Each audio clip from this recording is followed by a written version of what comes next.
नमस्कार। आप सभी का हमारे YouTube चैनल MK ज्योतिष उपाय में एक बार फिर से स्वागत है। दोस्तों, आज इस वीडियो के माध्यम से हम बात करेंगे जन्म कुंडली के चतुर्थ भाव के बारे में, यानी कि सुख भाव के बारे में, कि हमें जीवन में सुख क्यों नहीं मिलता। जैसे अपने घर का सुख, अपनी संपत्ति का सुख, वाहन का सुख, अपने जन्म स्थान का सुख, माता का सुख आदि। कुछ को शुरुआती जीवन में ये सभी सुख सुविधाएं जो है वो मिल जाती हैं, लेकिन एकाएक उनको इन सभी सुख सुविधाओं से दूर होना पड़ता है या दूर कर दिया जाता है, या फिर किसी कारणवश हमारे सुखों का, हमारे घर का, वाहन का, ज़मीन का नुकसान हमें उठाना पड़ता है, या ये चीज़ें हमें जीवन में मिलती नहीं हैं, या बहुत मुश्किल से, बहुत मेहनत के बाद, यानी मेहनत करने के बाद हमें ये चीज़ें मिलती हैं। तो इसका कारण क्या है, ऐसा क्यों होता है, ये जानेंगे। लेकिन इससे पहले हम जान लेते हैं कि जन्म कुंडली के चतुर्थ भाव से किन किन बातों का विचार किया जाता है। जन्म कुंडली के चतुर्थ भाव से माता का सुख और दुख, पशुपालन, कृषि कार्य, जमीन जायदाद, स्थायी संपत्ति, घर, फ्लैट्स यानी कि फिक्स एसेट्स, घर निर्माण, मानसिक सुख, रहन सहन, अपना जो हार्ट है, हृदय है, ये कितना मजबूत है, ये भी चतुर्थ भाव से देखा जाता है। साथ ही स्व अर्जित संपत्ति, ऐश्वर्य, वाहन आदि के लिए भी चतुर्थ भाव पर ही विचार किया जाता है। लोकल गवर्नमेंट, स्वदेश और जनता, साथ ही मित्र का विचार भी इसी भाव से किया जाता है। अब आते हैं हम अपने मुख्य विषय पर कि हमें अपने जीवन में सुख और संपत्ति का नुकसान क्यों उठाना पड़ता है। तो चलिए जानते हैं। अगर जन्म कुंडली का चतुर्थ भाव पीड़ित हो, जिसे चतुर्थ भाव या भावेश पर किसी वक्री ग्रह की दृष्टि, या चतुर्थ भाव में किसी वक्री ग्रह का बैठना, चतुर्थ भाव या भावेश राहु, केतु या शनि से प्रभावित होना, या चतुर्थ भाव में चांडाल दोष, अंगारक दोष, विष दोष, ग्रहण दोष, अमावस्या दोष, केमद्रुम दोष, पितृ दोष, प्रेत श्रापित दोष आदि का बनना, या चतुर्थ भाव या भावेश का पाप कर्तृदोष में होना, या चतुर्थ भाव का सुषुप्ति अवस्था में होना, या चतुर्थेश कहीं पीड़ित या कमज़ोर है तो भी हमें दिक्कत आती है सुख भाव से संबंधित। चतुर्थेश का पीड़ित होना, वक्री होना, चतुर्थेश जिस राशि या नक्षत्र में बैठा है उस राशि या नक्षत्र का स्वामी अगर पीड़ित है तब भी हमें नुकसान उठाना पड़ता है। अब अगर कहीं किसी कारण से चंद्रमा भी पीड़ित है तब भी सुख भाव संबंधित समस्याएं होती है, माता को कष्ट होता है, हमारी मानसिक शांति भंग हो जाती है। अगर जन्म कुंडली में चतुर्थेश भी पीड़ित है और चंद्रमा भी पीड़ित है तो माता संबंधित जो दिक्कतें हैं वो बढ़ जाती हैं। अगर शुक्र कुंडली में पीड़ित या कमज़ोर है तब भी जीवन में ऐसी समस्या पैदा होती है, सुखों की जीवन में कमी देखने को मिलती है, क्योंकि चंद्र और शुक्र चतुर्थ भाव के कारक ग्रह माने जाते हैं। अतः इनका जन्म कुंडली में पीड़ित होना भी सुख की कमी का एक बहुत बड़ा कारण है। सप्तम भाव का पीड़ित होना भी सुख की कमी दर्शाता है, क्योंकि सप्तम भाव सुख भाव का सुख है, यानी कि सप्तम भाव चतुर्थ भाव का चतुर्थ है, तो सुख भाव का सुख हुआ सप्तम भाव। सप्तम भाव जैसे व्यवसाय का भाव है, जीवन साथी का भाव है।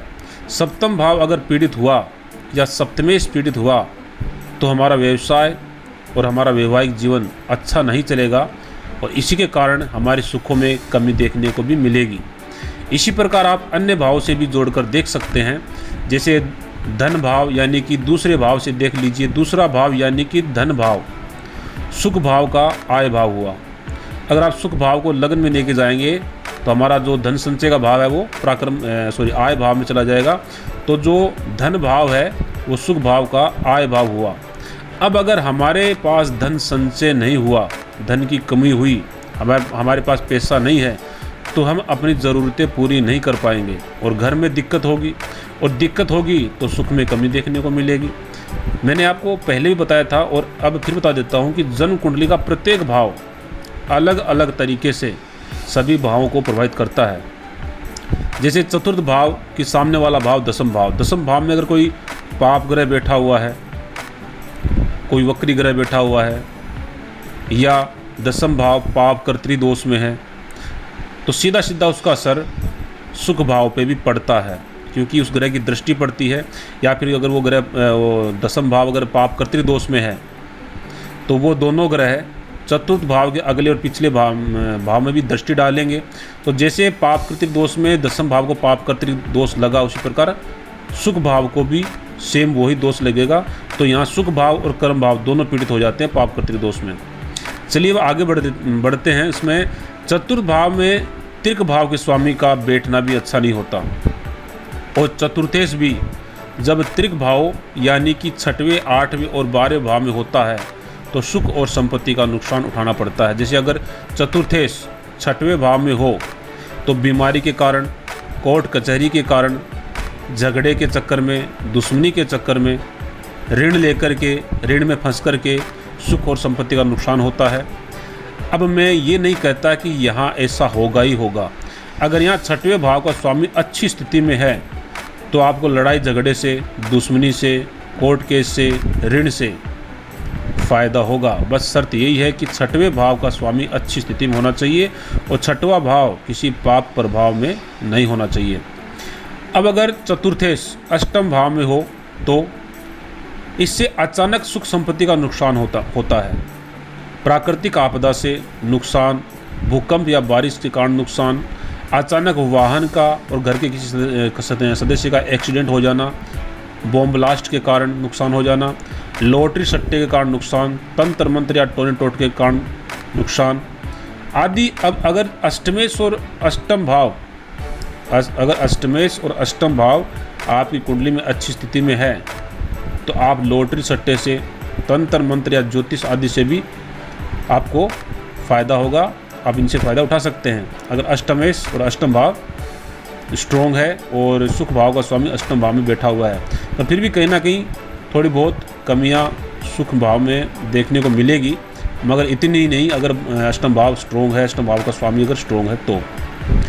अब अगर चतुर्थेश जन्म कुंडली के 12वें भाव में हो तो आप अपने जन्म स्थान से दूर जा सकते हैं, कहीं विदेश में अपना निवास स्थान बना सकते हैं, यानी कि आप अपने जन्म स्थान से कट जाते हैं।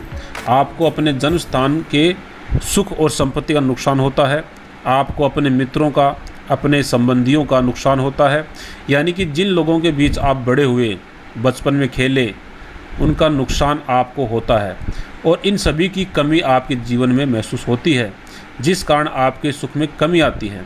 लेकिन ऐसा कतई नहीं है कि आप जन्म स्थान से दूर जाकर संपत्ति नहीं बना पाएंगे।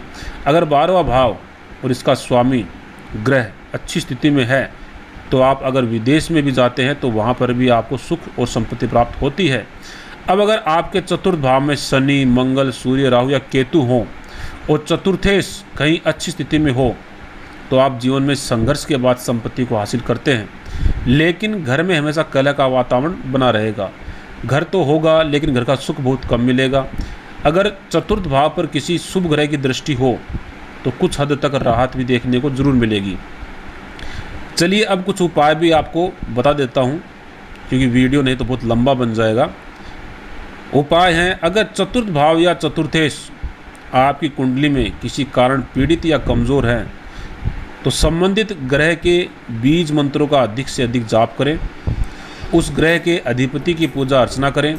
अगर चतुर्थ भाव सुषुप्ति अवस्था में है तो चंद्रमा को मजबूत करें। अब यहाँ सोचेंगे कि मैं हर उपाय में आपको ग्रह का बीज मंत्र क्यों बता रहा हूँ। इसके पीछे एक छोटी सी कहानी सुनाता हूँ, थोड़ी छोटी सी कथा सुनाता हूँ आपको कि ब्रह्मा जी ने एक बार सभी ग्रहों की मीटिंग ली, यानी कि मीटिंग में सबको बुलाया और उनको ये निर्देश दिए गए ब्रह्मा जी के द्वारा उन ग्रहों को, 9 ग्रहों को, कि अगर कोई जातक, कोई व्यक्ति आपके बीज मंत्रों का जाप करता है और जाप करता हुआ उस निश्चित संख्या को वो पार कर जाता है तो आप उस जातक को अपनी दशा, अंतर्दशा, प्रत्यंतर दशा और सूक्ष्म दशा में भी परेशान नहीं करेंगे। दोस्तों यहाँ ये ग्रह बाध्य हो जाते हैं बीज मंत्र का जाप करने के बाद में कि वो ग्रह आपको परेशान नहीं करेंगे अपनी दशा, अंतर्दशा में। और जो निश्चित संख्या होती है हर ग्रह की, उसके बीज मंत्र की निश्चित संख्या होती है कि अगर आप उस ग्रह के बीज मंत्रों का जाप 21,000 बार कर लिया या 10,000 बार कर लिया तो वो आपको परेशान करना बंद कर देते हैं। तो ये बाध्य हो जाते हैं ब्रह्मा जी की इस मीटिंग के कारण। तो दोस्तों आज इस वीडियो में इतना ही। आपको वीडियो कैसा लगा आप हमें कमेंट के माध्यम से ज़रूर बताइएगा। अगर आप भी अपनी जन्म कुंडली के बारे में कुछ जानना चाहते हैं तो आप मुझे व्हाट्सअप कर सकते हैं। अब मुझे इजाज़त दीजिए, अगले वीडियो में आपसे फिर मुलाकात होगी। तब तक के लिए नमस्कार।